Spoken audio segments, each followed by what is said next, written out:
برای خودش هیچ گاه زندگی نکرد. فقط خیش گفت، تبار گفت، بیگانه گفت، یتیم گفت، صغیره گفت، برای همینا زندگی کرد. این زن همه خزانه بود که من میدونم. من چقدر اینو در نزدیک بودم. این حتی باور کنید مبلغ نگاه نمیکرد. هنرمند زیاد است ولی انسان کم است. این پیش از هنرمند بودنش انسان بود. انسانی والای بود که همه در خدمتش رسیدگی ای. محسیدم من در تمام انمی روزای سختی ما در بری ما بودگی ای. این بهترین شخصیت بود. خداوند رحمت مغفرت جایش جنت باشه. أتظنون أن زمانكم الماضي يعود؟ آیا گمان میکنی باز روزهای گذشته عمرت باز می آید؟ آیا گمان میکنی که ایام جوانی بازگشت می آید؟ أم تتيقنون أن لا رجوع إلى الله ولا ورود؟ یا که باور داری به پروردگار خود رو فرو نمیشوی؟ بعد از وفات کردن خاک شدن نابود میشوی، زنده شدن نیست؟ برای این بے پروا گناه میکنی؟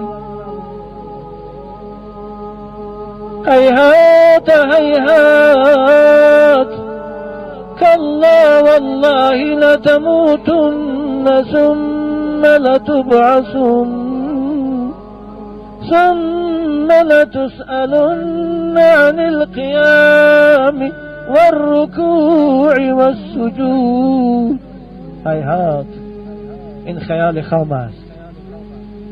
قسم به خدا که روز با مرگ از این عالم می روی و بعد از چند زمانه در روز قیامت در پیشگاه پروردگار خود زنده بشوی و برای هر کاری که در این دنیا کردی خواه خوب و خواه بد مکافات بگیری، جزا بگیری.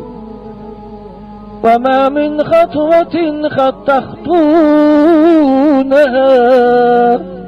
إلا وعليها وعليكم بها شهید. قسم بخدا هر قدمی که در این عالم میزنی روز قیامت بر بالای تو خودی قدمهات شاهدی میدهد، خودی دستات شاهدی میدهد، چشمات شاهدی میدهد. اعوذ بالله من الشیطان الرجیم. اليوم نختم على أفواههم وتكلمنا أيديهم وتشهد أرجلهم بما كانوا يكسبون. روز قیامت پروردگار بر زبانها مهر میزند. زبانها از گفتار عاجز می آیند و با فرمان پروردگار خود دستها به سخن می درآیند، پاها به سخن می درآیند. هر کاری که در این دنیا کردیم اونها با زبان فصیح در پیشگاه خدا شاهدی می دهند. عزیزان من، همون خدایی که یک پاره گوشت در دهان ما به سخن آورد سخن می گوید. او توانا هست که این دست پاهای ما را، این رانهای پای ما را روز قیامت به سخن درآورد. ای کسانی که زناگاری میکنید دانید که این پایهای شما، این رانهای شما بالای شما شاهد است. بارك الله لنا ولكم ما في القرآن ونفعنا وإياكم بما فيه البيان. إن الحمد لله نحمده ونستعينه ونستغفره ونعوذ بالله من شرور أنفسنا ومن سيئات أعمالنا. من يهده الله فلا مضل له ومن يضلله فلا هادي له. وأشهد أن لا إله إلا الله وحده لا شريك له وأشهد أن محمدا عبده ورسوله. عباد الله، إن الله وملائكته يصلون على النبي. يا أيها الذين آمنوا صلوا عليه وسلموا تسليما.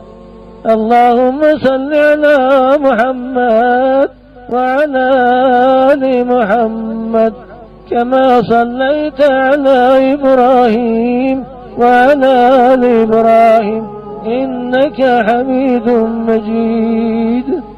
اللهم اغفر للمؤمنين والمؤمنات والمسلمين والمسلمات الأحياء منهم والأموات. اللهم انصر الإسلام والمسلمين. اللهم انصر الإسلام والمسلمين. اللهم انصر الإسلام والمسلمين المستضعفين. اللهم دمر على أعداء دينك وشتت شملهم وفارق جماعتهم. اللهم ارم الظالمين بالظالمين وأخرجنا من بينهم سالمين يا الله. قوموا إلى صلاتكم يرحمكم الله وأقيموا الصلاة.